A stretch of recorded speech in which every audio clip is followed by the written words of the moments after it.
ಜೈ ಕಾಂಗ್ರೆಸ್. ಯಾರು ಇನ್ಯಾರು ನೆಕ್ಸ್ಟ್?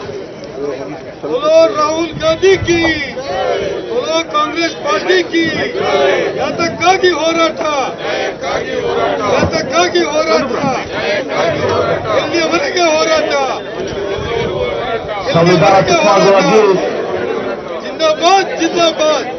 ರಚನೆಗೊಂಡಿರುವಂತಹ ಸ್ವಾಯತ್ತ ಸಂಸ್ಥೆಗಳಾದಂತಹ ಸಿಬಿಐ, ಇಡಿ, ಇನ್ಕಮ್ ಟ್ಯಾಕ್ಸ್, ಇಲೆಕ್ಷನ್ ಕಮಿಷನ್ ಇವೆಲ್ಲವನ್ನ ದುರುಪಯೋಗಪಡಿಸಿಕೊಂಡು ಇವತ್ತು ವಿರೋಧ ಪಕ್ಷಗಳನ್ನ ಹತ್ತಿಕ್ಕುವಂತಹದ್ದು, ಮೋಸದಿಂದ ಚುನಾವಣೆಗಳನ್ನ ಗೆಲ್ಲುವಂತಹದ್ದು ಮಾಡ್ತಿರುವಂತಹ ಬಿಜೆಪಿ ಸರ್ಕಾರ ನಿನ್ನೆ ಡೆಲ್ಲಿಯಲ್ಲಿ ಹೈಕೋರ್ಟ್ ನ್ಯಾಷನಲ್ ಹೆರಾಲ್ಡ್ ಕೇಸ್ನಲ್ಲಿ ಇವತ್ತು ಒಂದು ಸುಳ್ಳು ಕೇಸನ್ನ ದಾಖಲು ಮಾಡಿ ಇವತ್ತು ನಮ್ಮ ನಾಯಕರಾದಂತಹ ಶ್ರೀ ರಾಹುಲ್ ಗಾಂಧಿ ಅವ್ರನ್ನ, ಸೋನಿಯಾ ಗಾಂಧಿ ಅವರಿಗೆ ಇವತ್ತು ಕಿರುಕುಳವನ್ನ ಕೊಟ್ಟು ಅವ್ರನ್ನ ಇವತ್ತು ಅಪಮಾನ ಮಾಡಬೇಕು, ಅವರಿಗೆ ಇವತ್ತು ದಿವಸ ಟಿಕೆಟ್ನಾಗ ಸಿಗಿಸಬೇಕು ಅಂತ ಹೇಳಿ ಒಂದು ಸುಳ್ಳು ಕೇಸನ್ನು ದಾಖಲು ಮಾಡಿದ್ದನ್ನ ಇವತ್ತು ಡೆಲ್ಲಿ ಹೈಕೋರ್ಟ್ ವಜಾಗೊಳಿಸಿ ಇವತ್ತು ಇವರಿಗೆ ಚೀಮಾರಿಯನ್ನು ಹಾಕಿ ಕಳಿಸಿದ್ದಾರೆ. ಇವತ್ತು ಡಾಕ್ಟರ್ ಬಾಬಾ ಸಾಹೇಬ್ ಅಂಬೇಡ್ಕರ್ ಅವರು ಇವತ್ತೇನೋ ಒಂದು ಶ್ರೇಷ್ಠವಾದಂತಹ ಸಂವಿಧಾನವನ್ನು ಕೊಟ್ಟಿದ್ದಾರೆ. ಆ ಸಂವಿಧಾನದ ಅಡಿಯಲ್ಲಿ ಇವತ್ತು ದಿವಸ ಎಲ್ಲ ಈ ಸ್ವಾಯತ್ತ ಸಂಸ್ಥೆಗಳಿವೆ. ಈಗೇನಾಗಿದೆ ಅಂದ್ರೆ ಇವತ್ತು ಇಡಿ, ಸಿಬಿಐ, ಇನ್ಕಮ್ ಟ್ಯಾಕ್ಸ್ ಆಗಲಿ, ಇಲೆಕ್ಷನ್ ಕಮಿಷನ್ ಆಗಲಿ, ಇವೆಲ್ಲವೂ ಕೂಡ ಬಿಜೆಪಿಯ ಕೇಂದ್ರ ಕಚೇರಿಯಿಂದ ನಡೀತವೆ. ಪ್ರೈಮ್ ಮಿನಿಸ್ಟರ್ ಆಫೀಸಿಂದ ಇವತ್ತು ಸಲ ನಿರ್ದೇಶನಗಳು ಬರ್ತವೆ. ಅವರು ಉಪೇಕ್ಷಿಸಿ ವಿರೋಧ ಪಕ್ಷಗಳು ಹತ್ತಿಕ್ಕುವಂತದ್ದು, ಚುನಾವಣೆಗಳನ್ನ ಗೆಲ್ಲುವಂತದ್ದು, ಇದೆಲ್ಲವೂ ಕೂಡ ಇವತ್ತು ಪ್ರಧಾನಮಂತ್ರಿ ನರೇಂದ್ರ ಮೋದಿ ಅವರು ಮತ್ತು ಅವರ ಬಲಗೈ ಬಂಟ ಇವತ್ತು ಗೃಹ ಸಚಿವ ಶ್ರೀ ಅಮಿತ್ ಶಾ ಅವರು ಇವತ್ತು ಈ ಕೆಲಸವನ್ನು ಮಾಡ್ತಾ ಇದ್ದಾರೆ. ಇವತ್ತು ನಮಗೆ ನ್ಯಾಯಕ್ಕೆ, ಸತ್ಯಕ್ಕೆ ಜಯ ಸಿಕ್ಕಿದೆ. ನ್ಯಾಷನಲ್ ಹೆರಾಲ್ಡ್ ಕೇಸ್ನಲ್ಲಿ ಅಲ್ಲಿ ಯಾವುದೂ ಕೂಡ ಅವ್ಯವಹಾರ ಆಗಿಲ್ಲ, ಹಣಕಾಸಿನ ಟ್ರಾನ್ಸ್ಫರ್ ಆಗಿಲ್ಲ, ಕಂಪನಿ ಆಕ್ಟ್ ಪ್ರಕಾರ ಇವತ್ತು ಸಹ ಕೆಲಸ ಆಗಿದೆ. ಅಷ್ಟೇ ಅಲ್ಲ, ಯಾವುದೇ ಆಸ್ತಿಗಳನ್ನು ಕೂಡ ಟ್ರಾನ್ಸ್ಫರ್ ಆಗಿಲ್ಲ, ಅದನ್ನು ಕೂಡ ನಿನ್ನೆ ಇವತ್ತು ಸಹ ಕೋರ್ಟ್ನಲ್ಲಿ ಹೇಳಿದ್ದಾರೆ. ಹೀಗಾಗಿ ಇವರ ಸುಳ್ಳು ಕೇಸ್ಗಳು ಇವತ್ತು ಸಹ ಬಹಿರಂಗಗೊಂಡಿದ್ದಾವೆ. ಇದು ಕೇವಲ ಓರ್ವ ವ್ಯಕ್ತಿಗೆ ಸಲುವಾಗಿಲ್ಲ, ಎಲ್ಲರನ್ನೂ ಕೂಡ ಇವತ್ತು ಸಹ ಅನೇಕ ರಾಜಕೀಯ ವಿರೋಧ ಪಕ್ಷದ ನಾಯಕರನ್ನ ಇವತ್ತು ಇವರು ಸುಳ್ಳು ಕೇಸ್ಗಳನ್ನು ದಾಖಲೆ ಮಾಡಿ ತದನಂತರ ಅವ್ರನ್ನ ಕರೆಸ್ಕೊಂಡು ಅವ್ರಿಗೆ ಬಿಜೆಪಿಯ ವಾಷಿಂಗ್ ಮಷೀನ್ ಏನಿದೆ ಆ ವಾಷಿಂಗ್ ಮಷೀನ್ ಅಲ್ಲಿ ಹಾಕಿದ್ರೆ ಯಾವ ರೀತಿ ನಾವು ಗಂಗಾ ನದಿಯಲ್ಲಿ ಇವತ್ತು ನಾವು ಮುಳುಗಿ ಒಮ್ಮೆ ಸ್ನಾನ ಮಾಡಿದ್ರೆ ಪಾಪಗಳು ನಾಶ ಆಗ್ತಾವಂತ ನಮ್ಮಲ್ಲಿ ಕೊಟ್ಟಿದ್ದೀವಿ. ಆ ರೀತಿ ಬಿಜೆಪಿಯ ಲಾಂಡ್ರಿ ಮಷೀನ್ ಅಲ್ಲಿ ಹಾಕಿ ಹೊರಬಂದ್ರೆ ಎಲ್ಲಾ ಕೇಸಸ್ಗಳು ಅವೆಲ್ಲವೂ ಕೂಡ ಮುಕ್ತಾಯಗೊಳ್ತವೆ. ಹೀಗೆ ಸೇಡಿನ ರಾಜಕಾರಣ ಮಾಡ್ತಿರುವಂತ ಈ ಬಿಜೆಪಿ ಸರ್ಕಾರ ಇವತ್ತು ನರೇಂದ್ರ ಮೋದಿ ಮತ್ತು ಅಮಿತ್ ಶಾ ಅವರ ವಿರುದ್ಧ ಇವತ್ತು ಪ್ರತಿಭಟನೆಯನ್ನು ಮಾಡ್ತಾ ಇದ್ದೀವಿ. ಇದು ಕೇವಲ ರಾಹುಲ್ ಗಾಂಧಿ ಅವರಿಗೆ ಮತ್ತು ಸೋನಿಯಾ ಗಾಂಧಿ ಅವರಿಲ್ಲ, ಇದೆಲ್ಲ ಪ್ರತಿಯೊಬ್ಬರಿಗೂ ಕೂಡ ಇವತ್ತು ಸಹ ಪ್ರತಿಯೊಂದು ರಾಜಕೀಯ ಪಕ್ಷಕ್ಕೂ ಪ್ರತಿಯೊಬ್ಬ ಮುಖಂಡರಿಗೂ ಇವತ್ತು ಸಹ ಈ ರೀತಿ ಇವರು ಇವತ್ತು ಸಹ ಅವ್ರ ಮೇಲೆ ಅನ್ಯಾಯವನ್ನು ಮಾಡ್ತಾ ಇದ್ದಾರೆ. ನಾನು ಹೇಳ್ತೇನೆ, ಇಡಿ, ಇನ್ಕಮ್ ಟ್ಯಾಕ್ಸ್, ಇಲೆಕ್ಷನ್ ಕಮಿಷನ್ ಬಹುಶಃ ಇವೆಲ್ಲ ಆಫೀಸ್ಗಳನ್ನ ಬಿಜೆಪಿಯ ಹೆಡ್ ಕ್ವಾರ್ಟರ್ಸ್ ನಲ್ಲಿ ಶಿಫ್ಟ್ ಮಾಡೋದು ಒಳ್ಳೆಯದು. ಆ ರೀತಿ ಇವತ್ತು ಸಹ ಕೆಲಸ ಮಾಡ್ತಾ ಇದ್ದಾರೆ. ಮೊನ್ನೆ ಚುನಾವಣೆಯಲ್ಲೂ ಕೂಡ ನೋಡಿ, ಬಿಹಾರ್ ಚುನಾವಣೆ 10,000 ರೂಪಾಯಿನ ಆಫೀಷಿಯಲ್ ಆಗಿ ಕೊಟ್ಟರು, ತನ್ನ ಮೂಲಕ ಇವತ್ತು ಚುನಾವಣೆ ಗೆದ್ರು. ಹೀಗೆ ಈ ದೇಶದಲ್ಲಿ ಸಂವಿಧಾನವನ್ನ ಬದಲಾವಣೆ ಮಾಡಬೇಕು. ಇವತ್ತು ಮತ್ತೆ ಇವರು ತಮ್ಮ ಹಳೆ ಇದಕ್ಕೆ ವ್ಯವಸ್ಥೆಗೆ ಹೋಗಬೇಕು ಅನ್ನೋ ದೃಷ್ಟಿಯಿಂದ ಇವರು ಬಿಜೆಪಿಯವರು ಕೆಲಸ ಮಾಡ್ತಾರೆ. ಅದಕ್ಕೆ ನಾವೆಲ್ಲರೂ ಕೂಡ ಇವತ್ತು ಪ್ರತಿಭಟನೆ ಮಾಡ್ತಾ ಇದ್ದೀವಿ. ಇನ್ನೂ ಅನೇಕ ವಿಚಾರಗಳಿದ್ದಾವೆ, ಅದನ್ನ ಹಂತ ಹಂತವಾಗಿ ನಮ್ಮ ಕಾಂಗ್ರೆಸ್ ಪಕ್ಷದ ನಾಯಕರು ಇವತ್ತು ಸಹ ಆ ಎಲ್ಲ ಒಂದು ವಿಚಾರಗಳ ಮೇಲೆ ಇಶ್ಯೂಸ್ ಮೇಲೆ ಇವತ್ತು ಸಹ ಹೋರಾಟವನ್ನು ಮುಂದುವರಿಸ್ಕೊತೀವಿ. ಬಿಜೆಪಿಯ ಈ ಒಂದು ನಡೆಗೆ, ಇವ್ರು ಮಾಡ್ತಿರುವಂತ ಅನ್ಯಾಯಕ್ಕೆ, ಇವ್ರು ಮಾಡ್ತಾ ಇರುವಂತ ಅತ್ಯಾಚಾರಕ್ಕೆ ಇವತ್ತು ಸಹ ನಾವೆಲ್ಲರೂ ಪ್ರತಿಭಟನೆ ಮಾಡ್ತಾ ಇದ್ದೀವಿ. ಬಿಜೆಪಿಗೆ ಧಿಕ್ಕಾರ, ನರೇಂದ್ರ ಮೋದಿ ಅವರಿಗೆ ಧಿಕ್ಕಾರ, ಅಮಿತ್ ಶಾ ಅವರಿಗೆ ಧಿಕ್ಕಾರ, ಕೇಂದ್ರ ಸರ್ಕಾರಕ್ಕೆ ಧಿಕ್ಕಾರ. ಪ್ರತಿಭಟನಾಕಾರರ ಉದ್ದೇಶಿಸಿ ಅರಣ್ಯ ಖಾತೆ ಸಚಿವರಾದ ಈಶ್ವರ್ ಖಂಡ್ರೆ ಅವರು ಮಾತಾಡ್ತಾರೆ.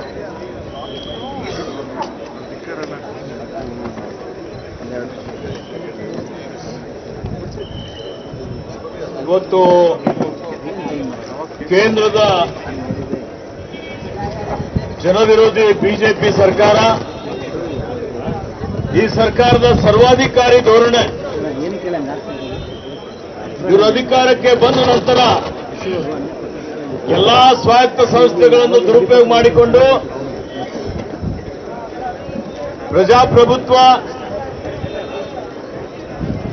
ಸಂವಿಧಾನದ ವಿರುದ್ಧ ಇವರೇನ್ ಕೆಲಸ ಮಾಡ್ತಾ ಇದ್ದಾರೆ, ಪ್ರತಿಪಕ್ಷದ ನಾಯಕರ ಧ್ವನಿಯನ್ನು ಹತ್ತಿಕ್ಕಲಿಕ್ಕೆ ಸುಳ್ಳು ಕೇಸ್ಗಳನ್ನು ಹಾಕಿ ಅನೇಕ ಜನರಿಗೆ ತೊಂದರೆ ಕಟ್ಟುವಂಥದ್ದು ನಾವು ನೋಡಿದ್ದೇವೆ. ಅದೇ ರೀತಿಯಲ್ಲಿ ನಮ್ಮ ನೆಚ್ಚಿನ ನಾಯಕರಾದಂಥ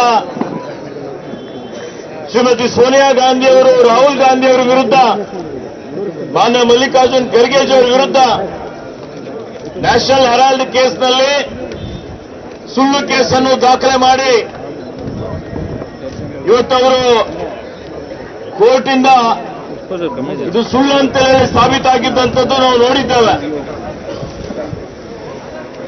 ಯಾವ ರೀತಿಯಲ್ಲಿ ಇವರು ಮತಗಳ್ಳತನ SIR ಮುಖಾಂತರ ಬಡವರ, ಕಾಂಗ್ರೆಸ್ ಬೆಂಬಲಿಗರ ಮತಗಳನ್ನು ಚೋರಿ ಮಾಡುವಂತ ಕೆಲಸವನ್ನು ಮಾಡಿ ಪ್ರಜಾಪ್ರಭುತ್ವಕ್ಕೆ ಧಕ್ಕೆ ತರ್ತಾ ಇದ್ದಾರೆ.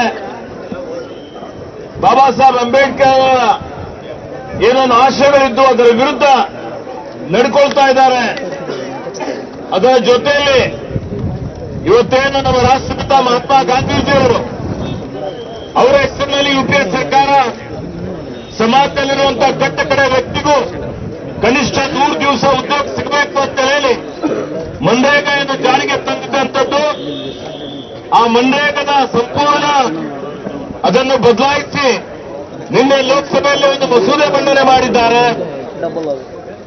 ಅದರ ಮುಖಾಂತರ ಮಹಾತ್ಮ ಗಾಂಧೀಜಿಯವರ ಹೆಸರನ್ನು ಅಳಿಸಾಕ್ಲಿಕ್ಕೆ, ಯಾವ ಮಹಾತ್ಮ ಗಾಂಧೀಜಿಯವರಿಗೆ ಅವರ ಹೆಸರನ್ನು ಮತ ಪಡೀಲಿಕ್ಕೆ ದುರುಪಯೋಗ ಮಾಡ್ಕೊಳ್ತಾರೆ, ಅದೇ ಮಹಾತ್ಮ ಗಾಂಧೀಜಿಯವರ ಹೆಸರನ್ನು ಸಂಪೂರ್ಣವಾಗಿ ಅಳಿಸಾಕ್ಲಿಕ್ಕೆ ಇವತ್ತೇನು ಹೊರಟಿದ್ದಾರೆ. ಅದರ ಜೊತೆಯಲ್ಲಿ ಮನ್ರೇಗಾ ಯೋಜನೆಯಿಂದ ಏನು ಕೆಳ ಹಂತದಲ್ಲಿ ಅನೇಕ ಬಡವರಿಗೆ ಉದ್ಯೋಗ ಸಿಗ್ತಾ ಇತ್ತು, ಅದನ್ನು ಕಸಿದುಕೊಳ್ಳಿಕ್ಕೆ ಅವರೇನು 90% ಕೇಂದ್ರ ಸರ್ಕಾರ ಹಣ ಕೊಡ್ತಾ ಇತ್ತು, 10% ರಾಜ್ಯ ಸರ್ಕಾರ ಕೊಡ್ತಾ ಇತ್ತು.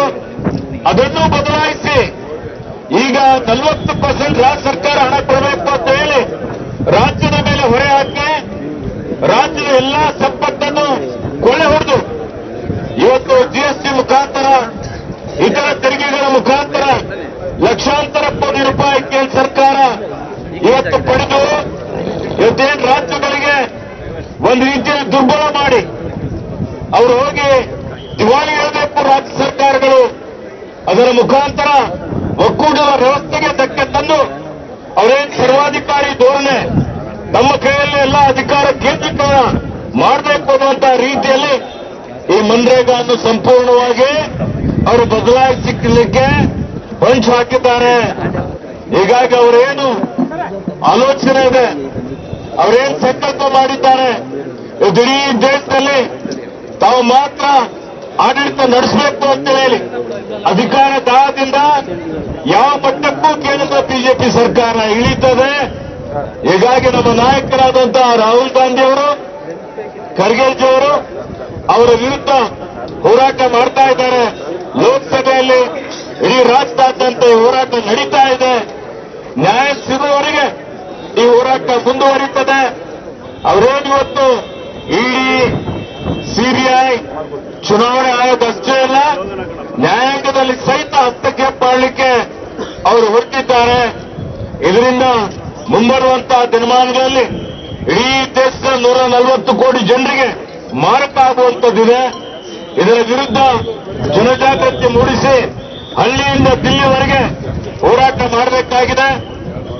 ನಿರ್ಭೀತ, ನಿಷ್ಪಕ್ಷಪಾತ, ವಿಶ್ವಾಸಾರ್ಹ ಸುದ್ದಿಗಳಿಗೆ ಮತ್ತೊಂದು ಹೆಸರಾಗಿರುವಂತ News18 ಕನ್ನಡ ಈಗ ಆಪ್ನಲ್ಲೂ ಲಭ್ಯವಿದೆ. ದಯವಿಟ್ಟು ಇಲ್ಲಿರುವಂತ QR ಕೋಡ್ ಸ್ಕ್ಯಾನ್ ಮಾಡಿಕೊಂಡು ಆಪ್ ಡೌನ್ಲೋಡ್ ಮಾಡೋದಕ್ಕೆ ಮರಿಬೇಡಿ. ನಿಮ್ಮ ಬೆಂಬಲ ಹೀಗೆ ಸದಾ ನಮ್ಮೊಂದಿಗಿರಲಿ. ಧನ್ಯವಾದ.